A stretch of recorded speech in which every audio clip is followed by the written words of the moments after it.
on a un système qui a été là. Et ce système qui a été là, le président Biya, un des derniers doyens qui reste encore en Afrique. Oui, mais répondez-moi sur la question. Je suis en train de venir. Donc aujourd'hui, 65 années après nos indépendances, le président Biya n'a préparé personne. Personne autour de lui. Donc ce système qui est là, et à l'intérieur, il est très divisé. Et à l'intérieur de ce système, je vais vous dire une chose qui est réelle. Tout le monde veut le changement. Les gens vont certainement dire au président, venez, levez-vous, parce qu'il y a une petite minorité, une poignée de personnes, peut-être 100 ou 200 personnes, qui profitent du système, qui sont là assis sur le système. Mais à l'intérieur, derrière, il y a des familles derrière.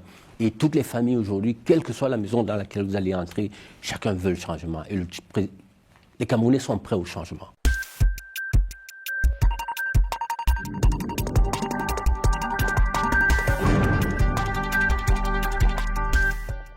Bonjour. Mon invité aujourd'hui est Jean-Blaise Gouet, un chef d'entreprise et aujourd'hui candidat à l'élection présidentielle au Cameroun. Il a fondé un parti politique qui s'appelle MPCC, c'est le mouvement patriotique du changement au Cameroun. Avec lui, je vais essayer d'aller au-delà de ses ambitions pour mieux cerner ses intentions sur cette élection. Bonjour. Bonjour, Monsieur Ben. C'est-à-dire que vous avez un parcours d'abord étonnant. Vous êtes chef d'entreprise, vous avez été aux élections en fait comme candidat en 2011 et après en 2018. Qu'est-ce qui explique cette envie, par tous les moyens, d'être candidat? Vous êtes le 10e. Et pourquoi cette candidature? Le 10e, je ne dirais pas. Je suis certainement un des 10e, mais peut-être un des 2e après le parti au pouvoir. Hein. Donc je suis Jean-Blaise Gouet, pour ceux qui ne me connaissent pas. Bonjour aux téléspectateurs. Télésud, c'est là, oui. Voilà. Donc, je vous remercie de me recevoir ici aujourd'hui. Donc, Jean-Blaise Gouet, pour ceux qui le connaissent très bien au Cameroun, homme d'affaires à la base. Depuis un certain temps, 2015 années à peu près, je suis en plus d'homme d'affaires, j'ai une casquette d'homme politique pour avoir créé le mouvement patriotique pour le changement du Cameroun en 2009. Mm-hmm. Alors, lorsqu'on crée un parti politique, ça veut dire que quelque part, on a une lumière en soi qui vous pousse à vous lever, parce que l'argent c'est une chose, mais parfois pour nous autres qui sommes issus de familles et des parents qui sont battus pour l'indépendance de l'Afrique, je pense que nous avons le devoir de poursuivre le travail qu'ils ont commencé. Alors justement, j'ai envie d'explorer vos ambitions, surtout de savoir ce qui se passe dans votre tête. D'abord, pourquoi vous apportez quel projet de société pour le Cameroun? Projet de société pour le Cameroun, vous savez, je dirais déjà qu'on est président, on ne devient pas président. Donc quand on se lève pour une nation, ça veut dire qu'on veut effectivement contribuer à partager les richesses de cette nation-là. Le Cameroun est une très grande nation que nous connaissons tous, qui a beaucoup de richesses, beaucoup de ressources naturelles. Malheureusement, aujourd'hui, on se retrouve effectivement, le Cameroun a été un pays de paix, on se retrouve aujourd'hui avec une guerre au Nozo, on se retrouve avec un conflit au nord Cameroun, on se retrouve avec des jeunes qui sortent des écoles, qui n'ont pas de travail. Aujourd'hui, beaucoup de jeunes se retrouvent, on les appelle parfois des microbes, parce qu'en fait, ils veulent aussi manger, ils veulent vivre, ils veulent effectivement qu'on leur donne leurs droits. Et moi, je viens contribuer, parce que le président Biya qui a été là... Oui, à travers quel projet de société? C'est-à-dire qu'il s'agit, surtout, vous le dites, c'est un grand pays, 360 ethnies, 65 ethnies, un pays d'une richesse incroyable, mais un pays empêché. Qu'est-ce que vous allez apporter? Moi, vous savez, la politique, c'est le peuple. Un pouvoir, on s'élève pour un peuple. Aujourd'hui, ce peuple-là qui est là, projet de société, si je rentre dedans, on passera forcément toute la soirée à vous expliquer mon projet de société. C'est très simple, en 2 mots. Le Cameroun est un pays qui a beaucoup de richesses naturelles. Il faut aujourd'hui un homme qui peut reprendre toutes ces richesses naturelles. Au-delà des richesses naturelles, nous avons des richesses humaines, on a de la ressource. Mais ça, on le sait. C'est-à-dire que sur le projet, quelle est la structuration de votre pensée et autour de quoi? Moi, je viens prendre ce que nous avons comme or, comme pétrole, comme gaz, ainsi de suite. Il faut raffiner déjà notre pétrole au Cameroun. Ce pétrole qu'on doit raffiner au Cameroun, les recettes de ce pétrole doivent aller directement dans les caisses de l'État. Aujourd'hui, ce n'est pas le cas. Donc, au-delà de ces ressources naturelles, nous avons l'uranium au Cameroun. On parle du Niger qui a l'uranium. Notre uranium, il est exploité comment? On ne parle jamais d'uranium au Cameroun. Or, nous savons bien que c'est le carburant de tout ce qui est centrale nucléaire dans le monde. Donc, nous, au Cameroun, qu'est-ce qui se passe de ces matières premières-là? On ne sait jamais. Au-delà de l'uranium, on a de l'or, on a le diamant, on a tout ça. Moi, je viens mettre en place les industries. Il faudra qu'on transforme toutes nos ressources naturelles sur place au Cameroun et qu'on les exporte. Voilà, il faut créer aujourd'hui le Cameroun, vous savez, à Yaoundé, à Douala, partout. Lorsqu'on est dans un immeuble, on n'a pas d'eau, on n'a pas d'électricité. Et donc, c'est assez compliqué. Il y a des villes, des villages au nord Cameroun qui n'ont jamais eu d'électricité depuis plusieurs années. J'ai dit non, c'est pas possible. On a ce peuple-là qui est au nord Cameroun, par exemple, nos frères du nord. Ceux qui ont au-delà de 35, 40 ans, beaucoup ne savent ni lire ni écrire. Or, quand on aime un peuple, quand on se lève pour un peuple, on lui donne ses droits, on lui apprend ses devoirs. Certes, c'est-à-dire que vous avez aujourd'hui encore la candidature officielle de Paul Biya, 92 ans, 42 ans de pouvoir. Comment vous allez faire contre cette culture de système? Moi, je pense que, vous savez, il y a un temps pour tout. C'est Dieu qui donne le pouvoir et c'est lui qui le reprend. Nous voyons ce qui se passe en Afrique aujourd'hui. Ces gens qui sont dans le système ont également les mêmes problèmes parce que ces personnes-là ont des enfants qui vont à l'école et parfois un enfant malade, si vous n'avez pas d'argent, cet enfant meurt. Ces personnes aussi qui sont dans le système le savent et vivent également ces problèmes-là. Beaucoup de jeunes femmes, hommes ont soutenu ce système hier, mais il est temps qu'on donne à chaque Camerounais un pouvoir d'achat qui lui permettra effectivement d'envoyer ses enfants à l'école, de pouvoir manger, de contribuer à résoudre la corruption. Donc pour moi, je pense que chaque Camerounais demain aura 125 000 francs CFA minimum. Ça, c'est ce qu'on doit donner à chaque Camerounais. Même à la bonne qui travaille chez vous, à domicile, devra avoir ce salaire-là. Le gardien, c'est ce salaire-là. Parce que le Cameroun a de l'argent. Et je pense que le président Biya, il n'est plus question du président Biya, mais il est question d'un peuple. Ces gens-là qui sont dans le système dont vous parlez, c'est à peu près une minorité seulement. Non, juste une seconde. Ces gens-là, c'est une minorité qui est dans le système. Cette minorité, peut-être qu'il n'y a même pas 1000 personnes dedans. Or, il y a 30 millions de Camerounais derrière. Donc, le président Biya, je pense que, Monsieur le Président, moi je vous le dirai toujours, partout, sur tous les plateaux, là où j'irai, je vous adresserai un mot. Monsieur le Président, l'élection prochaine au Cameroun, 2025, vous avez tout.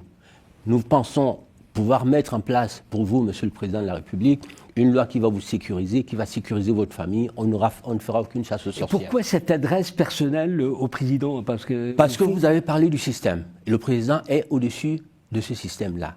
Et donc c'est aussi une personne qui a travaillé, une personne qui a lutté pour cette nation et pour ce peuple-là. Je pense qu'il serait très important pour le président de la République de partir demain dans sa tombe, comme moi je partirai aussi dans ma tombe, en se disant qu'on a laissé un peuple debout. Mais si on continue avec ce système-là, tel qu'il le voit lui-même, c'est un système qui gère aujourd'hui le pouvoir par délégation de signature. Parce que le président a fait confiance à ses partenaires, il a fait confiance à ses collaborateurs. Or, ce sont ces collaborateurs-là qui l'ont toujours trahi. On a eu plusieurs gouvernements dans les prisons. Encore, on a certains membres de ces gouvernements aujourd'hui dans les prisons. Nous avons des problèmes aujourd'hui, des scandales anti-Covid, l'argent de Covid, l'argent de la canne, ainsi de suite, ainsi de suite. Ce sont les collaborateurs qui ont toujours trahi le président Biya. Or, cet argent peut aider ici à créer des hôpitaux, à donner des salaires conséquents aux Camerounais. On va pousser petit à petit pour avoir des éléments de réponse sur... D'abord, quel est votre ancrage dans la société camerounaise? Est-ce qu'on vous connaît et de quelle manière vous allez... Faites-nous d'ailleurs une cartographie du pays pour ensuite... Moi, j'ai été d'abord homme d'affaires, tel que vous-même vous l'avez dit à l'entame de cet entretien. J'ai fabriqué des téléviseurs. J'ai été le représentant de LG. Et j'ai la marque coréenne. Après la marque coréenne, j'ai moi-même fabriqué mes propres téléviseurs parce que je me suis dit, c'est bien de travailler pour les autres, mais il faut laisser un héritage à l'Afrique. C'est ainsi que j'ai créé ma propre marque de télévision, de climatiseurs, de réfrigérateurs, ainsi de suite. Et encore, la dernière en date, c'est la lampe solaire Aïda, que beaucoup de Camerounais ont utilisée chez eux. Oui. Donc beaucoup de Camerounais me connaissent d'abord comme un capitaine d'entreprise, comme un homme d'affaires. Hier, j'ai été candidat, j'ai créé ce parti politique, parce qu'en fait, voyant que le président Biya, après lui, c'est aussi ça, avoir une vision pour une nation. Après Biya, qu'est-ce qui va se passer? On risque d'aller ici vers une guerre civile. Les anglophones se sont levés. Demain, c'est peut-être les nordistes qui vont dire, Monsieur le Président, si nous n'avons pas le pouvoir chez nous, alors c'est la guerre civile. On va aussi, nous, de l'autre côté, demander qu'on reprenne le pouvoir. Et j'ai dit, il faut un homme, après le président Biya, qui peut incarner cette paix, qui peut donner la place à chaque Camerounais. Et un homme aussi qui peut reconnaître ce que le président a fait. Ceux qui sont là aussi autour du président, les meilleurs, nous allons les prendre. On ne mettra personne dehors. Voilà. Dans un pays où l'ethnicisme compte beaucoup, ce n'est pas un obstacle, mais simplement une réalité qu'il faut intégrer dans l'équation. C'est-à-dire que comment aujourd'hui, dans ce pays, vous allez être entendu et comment vos solutions vont être mises en œuvre? Nous sommes un pays, vous savez, moi, je n'ai jamais participé à ces systèmes-là. C'est l'avantage et le bénéfice que j'ai, la crédibilité de ces systèmes, c'est-à-dire des nations et des jeunes. Je suis quelqu'un qui a toujours donné. J'ai donné même au président Paul Biya. J'ai été celui-là qui a sponsorisé la plupart des Coupes du Cameroun, de plusieurs équipes, Dynamo, Canon, Kumbo Striker, mais aussi les ascensions du Mont Cameroun. Un des seuls Camerounais, après Guinness Cameroun, qui a sponsorisé lui-même les ascensions du Mont Cameroun. J'ai soutenu la jeunesse camerounaise au Cameroun. J'ai toujours apporté des solutions. Voilà. Au-delà, et ces solutions que j'ai apportées sans rien attendre en retour. J'étais candidat en 2011. Je me suis retiré pour appeler à voter pour le président Biya. J'étais candidat en 2018. Je me suis retiré pour appeler à voter pour lui. Aujourd'hui, 2025, ça va très mal au Cameroun. Et je pense que le président doit se retirer et appeler aussi à voter pour moi. Comment réconcilier un pays vraiment antagonisé? On le sent, c'est-à-dire que notamment, et pas seulement, la crise anglophone. C'est-à-dire que comment aujourd'hui vous allez, au-delà de la pensée magique, apporter une réponse associant les Camerounais? Pensée magique, je ne crois pas. Il faut aujourd'hui qu'on remette le pouvoir au peuple. Le pouvoir vient du peuple. Il vient des régions, il vient des arrondissements, il vient effectivement du bas. Et à ce peuple-là, le peuple anglophone ne demande pas grand-chose. Il demande juste qu'on lui donne ses droits et qu'on reconnaisse qu'il vit aussi. On ne peut pas avoir du pétrole, avoir la plupart des richesses du Cameroun qui viennent de cette région-là, et ces personnes n'ont ni hôpitaux, ils n'ont pas de morgue, ils n'ont aucune industrie là-bas, il n'y a que la Sonara. Donc il faut des routes pour ces gens-là. Et il faudrait effectivement demain, moi j'appelle tous ces frères anglophones à se joindre à nous, qu'ils viennent, au lieu de s'entretuer, ils doivent eux-mêmes devenir les maires, les députés, les conseillers municipaux dans leur ville. Et je leur dis, venez nous rejoindre dans le MPCC, vous allez être nos candidats et demain vous allez vous-même pouvoir être à la tête. L'État vous donnera des moyens et ces moyens que l'État vous donnera, vous allez gérer vos villes et vos villages sans avoir besoin de s'entretuer aujourd'hui. Comment donner à votre singularité les moyens de vos ambitions? Quels sont vos moyens financiers notamment? Une élection présidentielle, notre budget de campagne est de 13 millions d'euros. Voilà, et ces 13 millions d'euros, chaque Camerounais qui a des problèmes devra donner au moins 25 francs CFA, 50 francs CFA. Voilà, donc aujourd'hui, l'heure du changement est là. Et ce que nous faisons, ce n'est pas pour M. Gouet, c'est pour le peuple camerounais. Et chaque Camerounais doit se lever, doit se mettre debout pour qu'en 2025, octobre là, qu'on puisse tourner la page de ces systèmes et qu'on utilise aussi les membres de ces systèmes parce qu'on ne fera aucune chasse aux sorcières. Chacun aura une place. Mais aujourd'hui, il est question d'avoir un homme qui se lève et qui peut remettre tout le monde ensemble, repartir les biens de la nation, mettre l'argent de l'État dans les caisses de l'État, la SNH, ainsi de suite, les petites caisses qu'on ouvre à droite et à gauche, qu'on gère d'une manière opaque. Non, ça doit se terminer.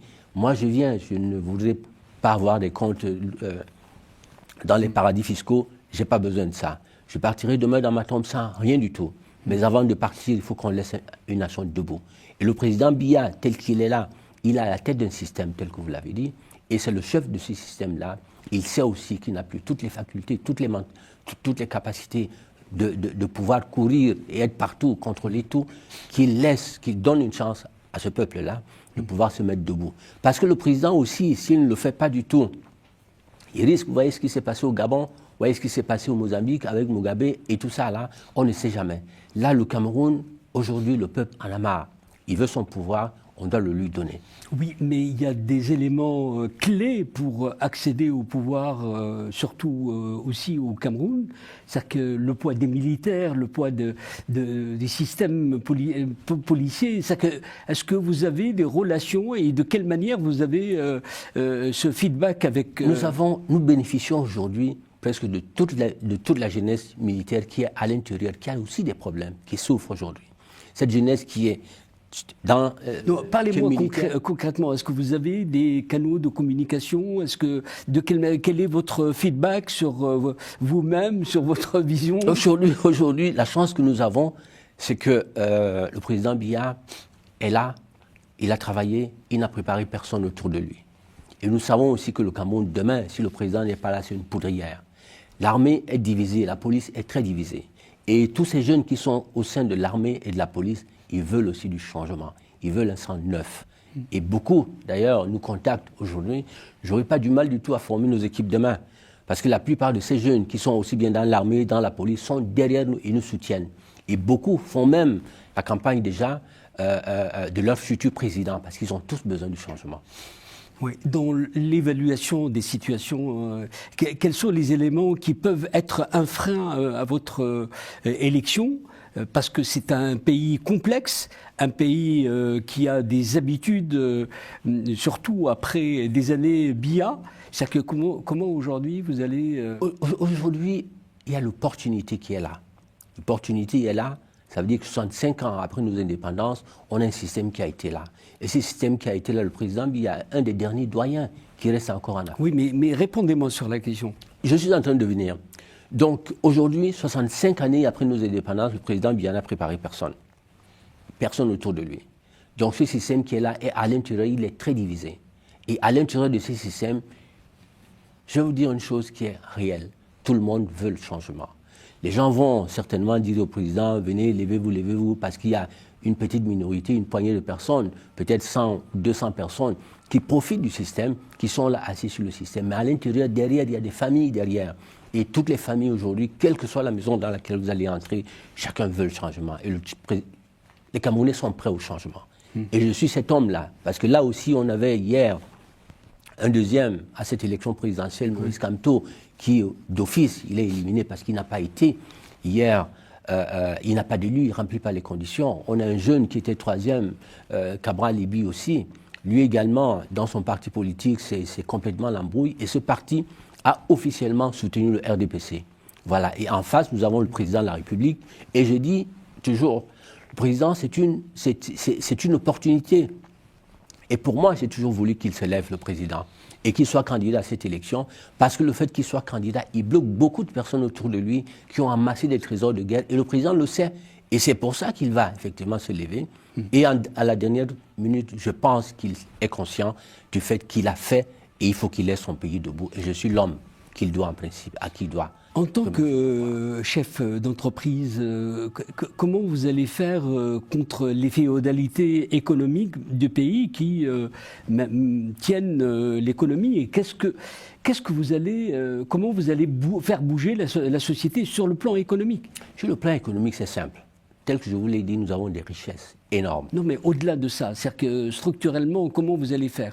Structurellement, nous avons l'or, nous avons le pétrole, nous avons le diamant, ainsi de suite. Là. Il faut commencer à mettre une raffinerie. Mettre une raffinerie, c'est créer du travail. Nous allons donner également, on a des routes qu'il faut créer partout. On a de l'eau qu'il faut donner aux Camerounais. On a l'agriculture qu'il faut effectivement mettre. On a des infrastructures. Mais est-ce qu'il y a les compétences nécessaires aujourd'hui pour faire décoller le Cameroun qui est vraiment en crise systémique? Si vous jetez un regard dans la diaspora. Nous avons une diaspora qui est assez puissante et qui tient ici la plupart des industries dans le monde.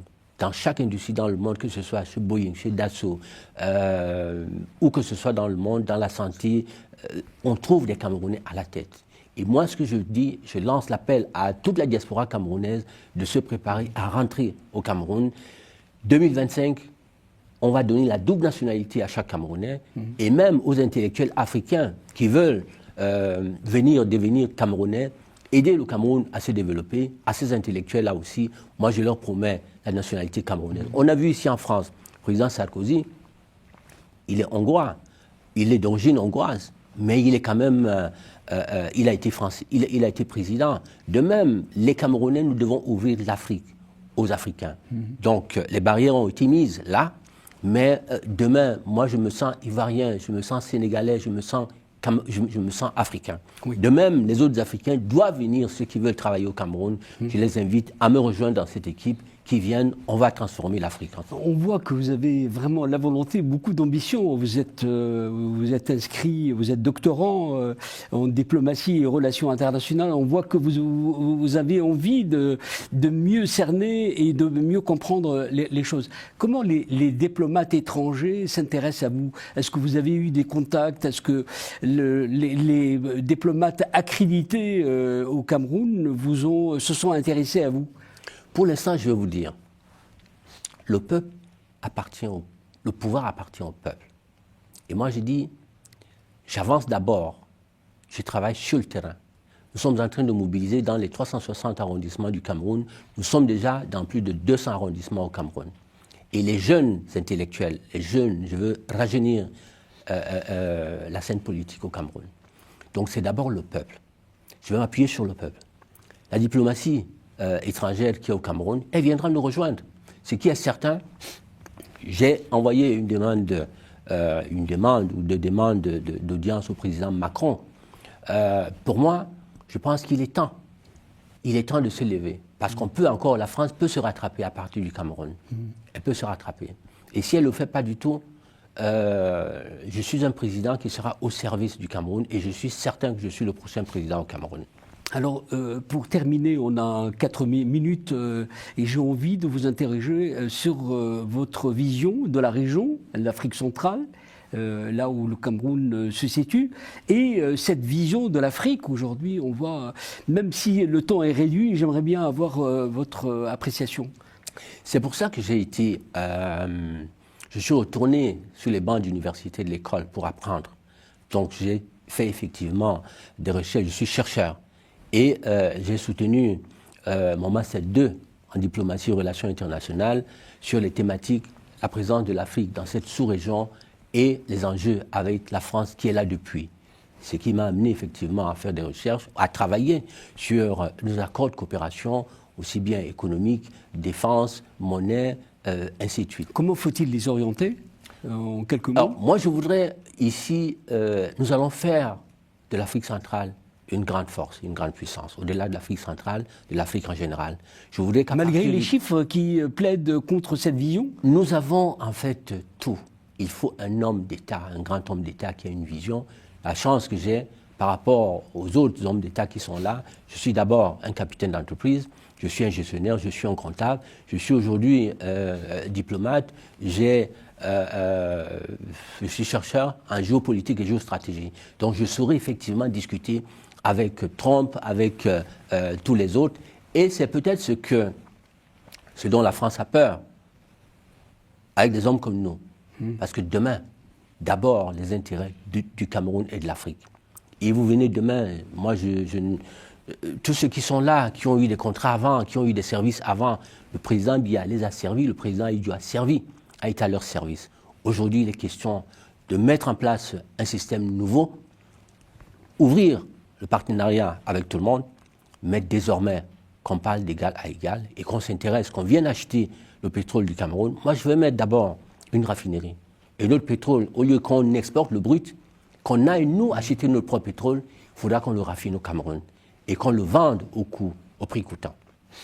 Ainsi que toutes les autres matières premières, le gaz, l'or, ainsi de suite, ainsi de suite. On va remettre de l'ordre. Et je pense qu'on donnera la dignité à nos peuples.